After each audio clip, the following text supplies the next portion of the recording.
Pasca bencana banjir bandang yang menerjang 3 desa di wilayah Kecamatan Cigudeg pada Senin malam 17 Mei 2021 memaksa Bupati Bogor dan jajaran dari Polres Bogor beserta BPBD dan Dinas Sosial Kabupaten Bogor harus turun ke lokasi bencana untuk melakukan peninjauan terhadap kondisi warga para korban bencana. Dalam kunjungannya, Bupati Bogor sempat mendatangi posko penyimpanan logistik bahan-bahan makanan bagi para warga dan sekaligus meninjau pula posko kesehatan yang didirikan oleh Dinas Kesehatan Kabupaten Bogor.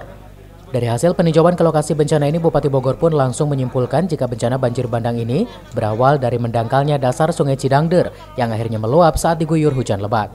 Untuk mengantisipasi agar bencana banjir bandang ini tak kembali terjadi, Bupati Bogor rencananya akan mengarahkan pihak Dinas PUPR Kabupaten Bogor untuk melakukan perbaikan atas bendungan di hulu Sungai Cidangder, serta melakukan pengerukan dasar Sungai Cidangder akan tidak mengalami pendangkalan. Kita tinjau sampai ke sungai, ternyata ada tanggul yang jebol dan karena debit air yang cukup tinggi dari Sungai Cidangder, jadi masuk ke pemukiman warga.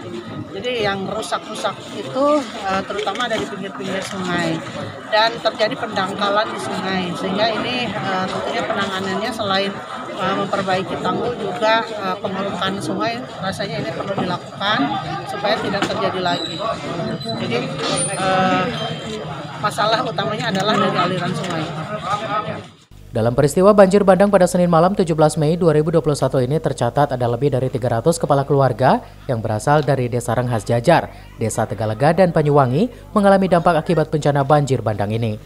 Dari Cigudeg, Kabupaten Bogor, Mande Jajar melaporkan.